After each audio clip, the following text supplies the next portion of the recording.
Hey YouTube land, it's Green Pixie. Today I'm gonna be talking about something, I don't know.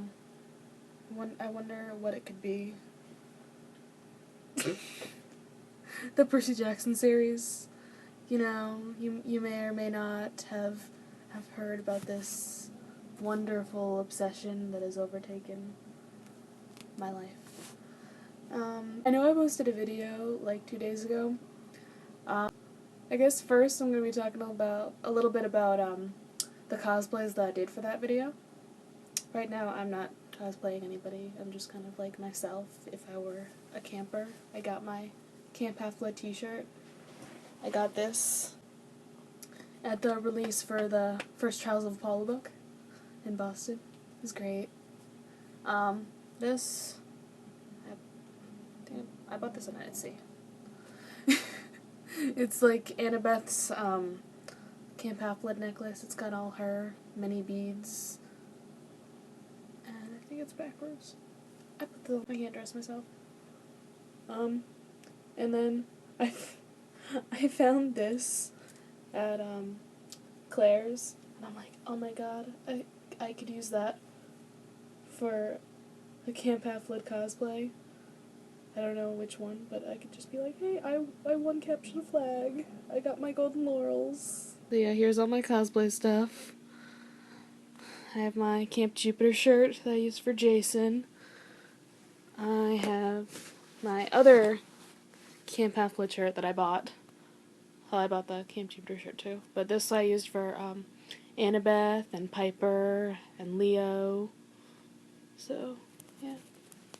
And then this I had to make myself because I couldn't find a Yankees cap.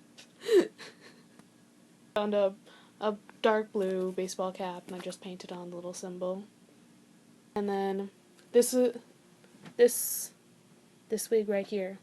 That's the wig I used for Jason. I had to style that.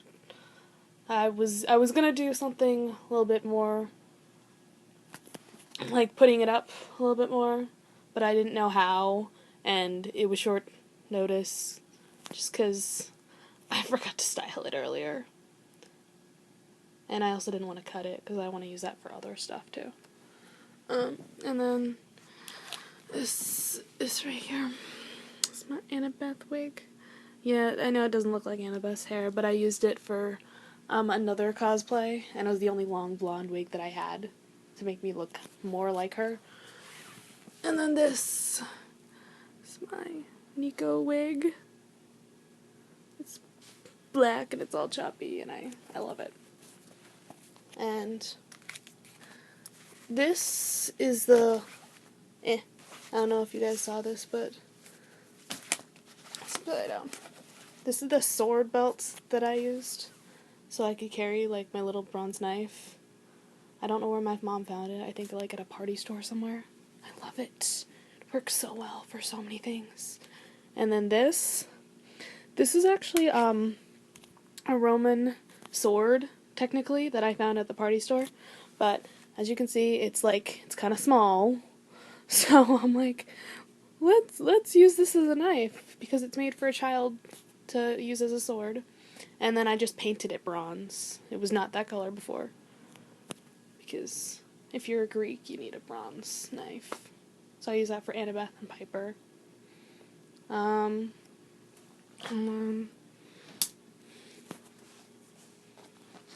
then I bought this jacket. This very nice aviator jacket. To be Nico. Yeah, I know he wears kind of a different jacket now since this one got ruined in the end of end of Blood of Olympus. And then for the skull shirt, I was thinking either a black shirt or a skull shirt, but then I saw this at Target. It's a Punisher shirt. I know Nico doesn't wear a Punisher shirt, but I thought that worked so well. Cause it's a skull, and it's not black, but it's gray. So I thought it worked well for that. I have my tool belts. I found this at like Walmart. like, really cool. I have a bunch of props in here, because you need to have a lot of stuff. I put little mints in here, because Leo always takes out mints. I have goggles. These are kind of steampunky goggles, but they're the first ones I found. I have some nice suspenders, nice black suspenders. These are the ears that I used because whenever Leo is described, he's described as a Latino Santa elf. So I'm like, let's put ears on him. And I had these for another cosplay, so I decided to use those. And then I asked my parents if I could borrow the Wii remotes because he uses these for the Argo too. So now I added that. I didn't use the Wii remotes or the breath mints in the video, but I just thought I should share that because I thought it was cool and funny.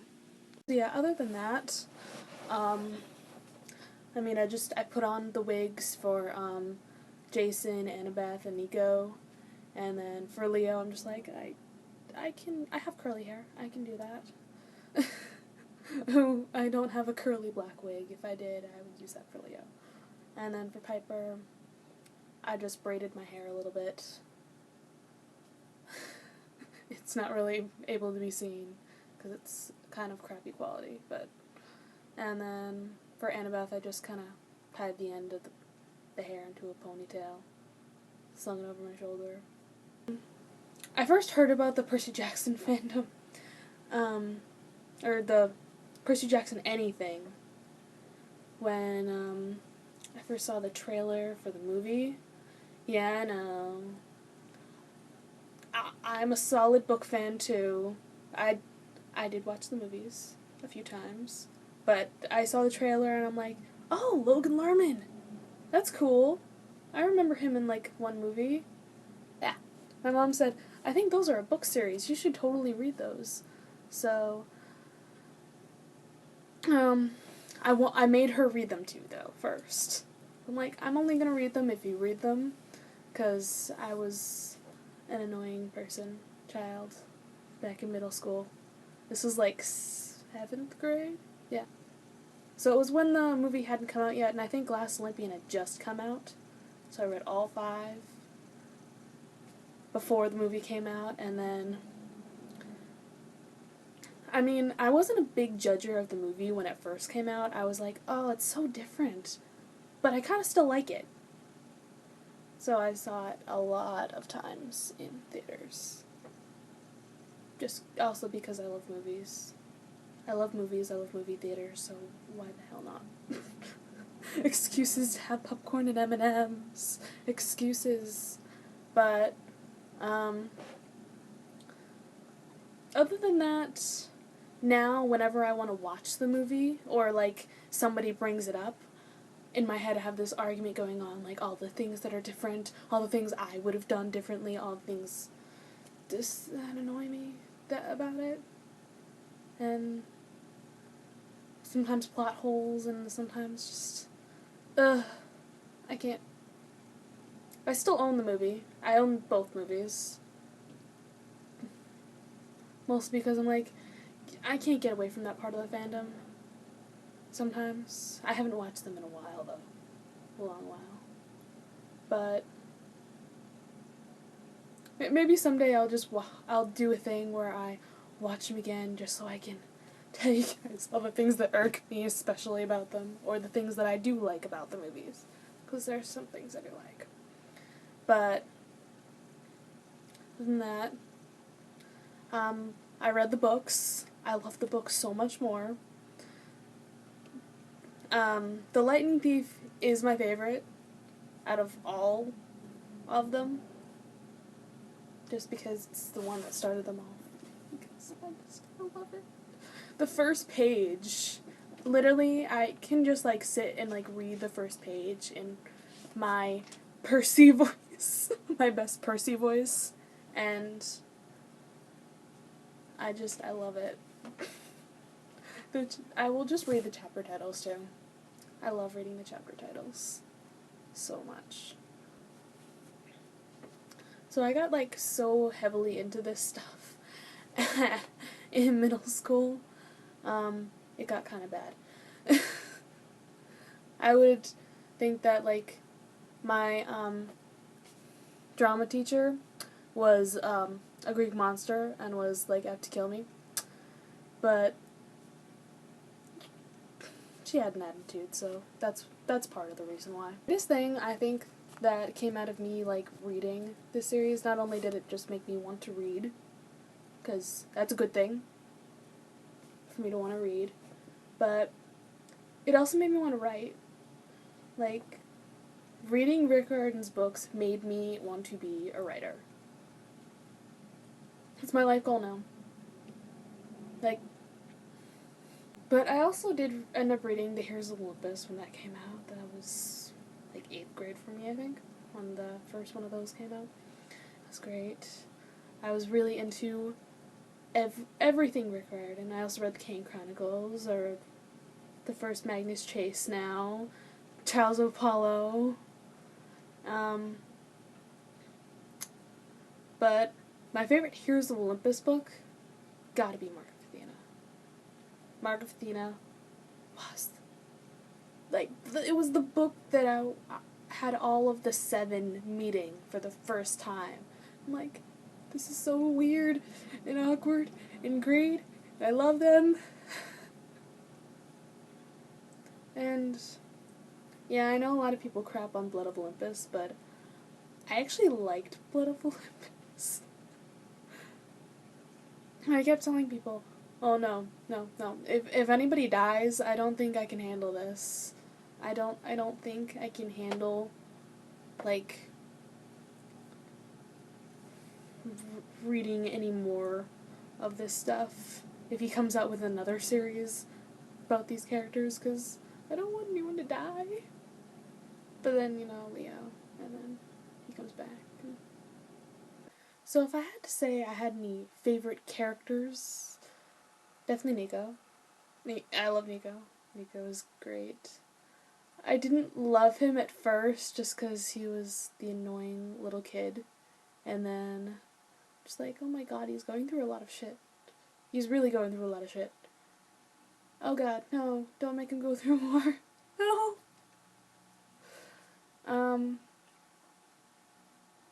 I mean, Percy's like the one I'd want for a best friend.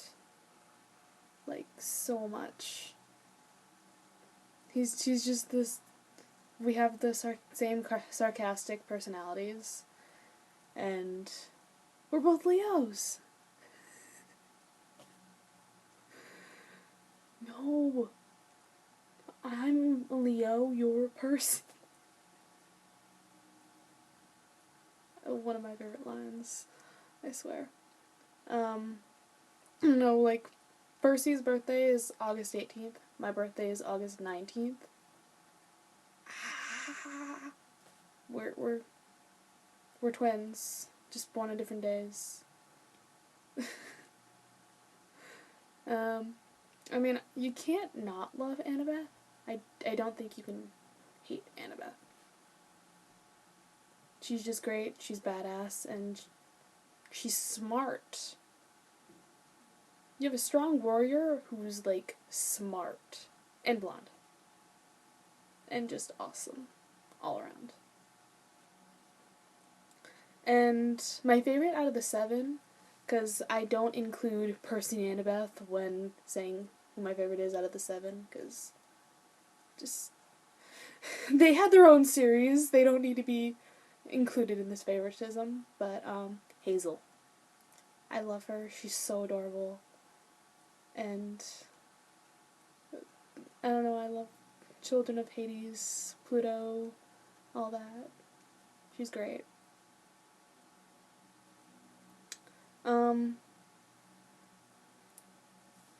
If I had to pick, like, a favorite minor character, just a random Camp Half-Blood person,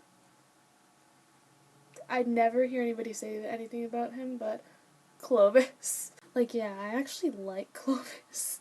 He's an adorable... He's just like a big fluffy cow with blonde hair. and he sleeps, and I mean, he's great. He gives people advice. Was it? He gave Jason advice. He helped Nico to get a message to the camp. And I don't know, I think it's cool to be able to talk through dreams. Nico could do that before, but it's more of a hypnose kind of thing, and he's a child of hypnose, so I just think Clovis is adorable. My OTP is and will always be Percabeth. Like, that is my number one OTP. No questions asked.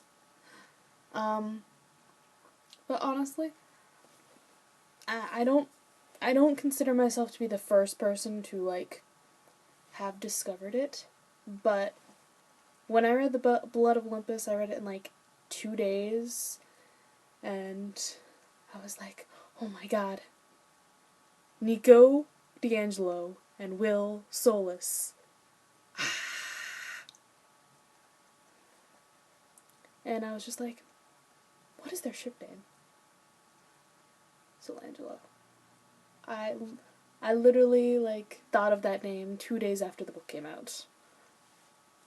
I cannot claim that I'm the one to have named it. I'm just like, oh my god, it's a thing. It needs to have a name. And now if you read The Hidden Oracle, which I highly recommend. My favorite scenes out of all the books, definitely in Titan's Curse, the whole dam situation. When they're at the Hoover Dam and they just start making all the damn jokes.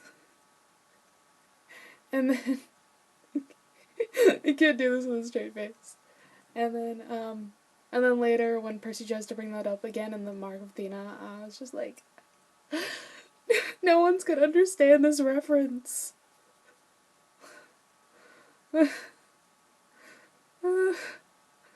Yep. We have a damn problem. Greatest chapter. Of course, the underwater kiss was amazing scene too. Percabeth finally being like a thing.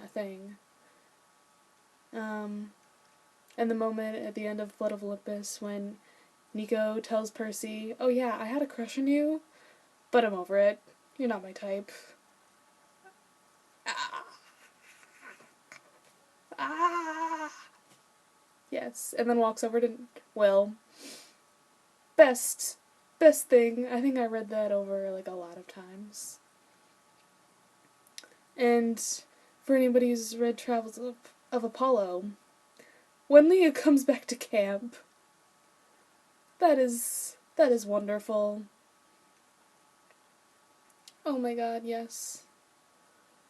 'Cause they start a line of all the campers, and everybody, like, do they slap him or punch him or something? I think they punch him in the arm or slap him or something. And I think Nico's the one who starts these. Like, everybody single file, get in a line. It's so perfect. And if I had to pick a favorite god, probably Mr. D. Mr. D and Apollo. Just because we get an insight into Apollo's mind, and it's fabulous. It's great. I love it. And then Mr. D, how he never remembers anyone's name. I just love it. I love Mr. D. Like, probably the best part of the Sea of Monsters movie was when they actually had Mr. D, Dionysus, and he was, like, trying to pour some wine for himself, and it turned into water. And then he's like, you know, the Christians have a god who can do this in reverse. Now that's a god.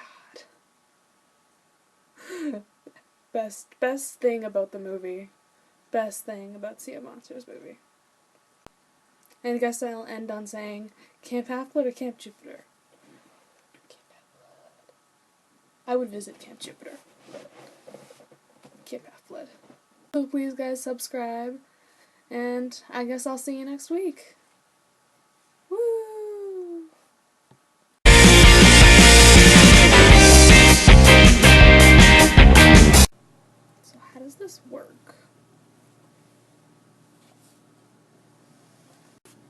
What?